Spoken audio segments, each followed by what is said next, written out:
अगाडि पछाडि। अब अहिले चाहिँ हामी नथुलाको बोट पुगेर फर्किँदैछौँ साथीहरू। यहाँ चाहिँ हुनुहुन्छ हाम्रो भाउजू।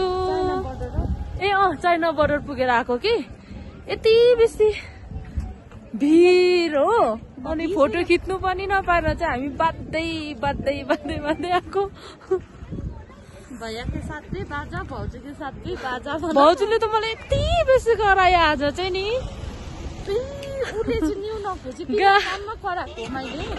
गाडी चाहिँ के पो यति साह्रो भिड रहेछ कि यहाँनिर। भिड चाहिँ पुरा भिड रहेछ। फोटो खिची मागेर वाक लाग्यो कि 1000 पल्ट एउटै जग्गामा फोटो खिची मागे। तर फोटो चाहिँ एउटा राम्रो होइन है साथीहरू। साथीहरू दाजुलाई पनि देखाउनु। दिखाऊ न।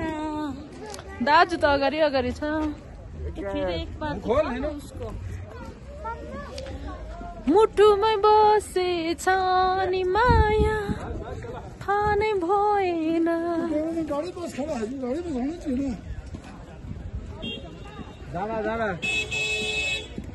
यति साह्रो भिड थियो कि यहाँनिर चाहिँ। अघि चाहिँ यति बेसी भिड थियो होइन, अहिले चाहिँ पुरा जाम खोल्लेछ। अनि यहाँनिर चाहिँ यति साह्रो बस्दै हामीले यहाँनिर पनि फोटो खिचेको छौँ हो। यहाँ चाहिँ भाउजू, यहाँ चाहिँ ऊ दाजु छ हो, कपिल दाजु। हाई गरिदिनुहोस्। फगी पनि यति बेसी लागिरहेछ साथीहरू। यो हेर्नुहोस् बिलेर। अब चाहिँ हामी गाडी भएकोमा आइपुग्यौँ।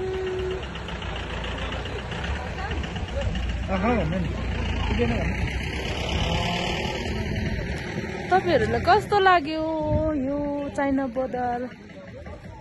चाइना बोर्डरको चाहिँ मैले कम्ती मात्रै भिडियो लिएको छु कि, किनभने यति साह्रो भिड रहेछ। फगी पनि लागिरहेको थियो, राम्रोसँगले खिच्नु पनि पायौँ न। अनि यो एरियामा चाहिँ यति साह्रो भिड थियो अघि। अहिले पनि हेर्नुहोस् न, तपाईहरु देख्न सक्नुहुनेछ गाडी कतिको लाइन लागेको छ। अहिले चाहिँ हामी अब गाडीमा पसेको। त्यस्तै भयो नि, तर पनि हामी सोध्दै हिँड्यो नि।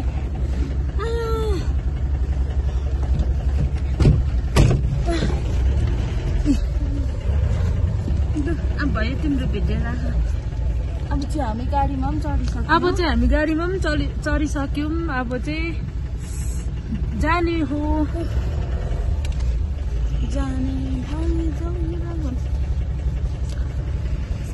गाडी चाहिँ तल राखेर अर्को गाडीमा आएको नि त।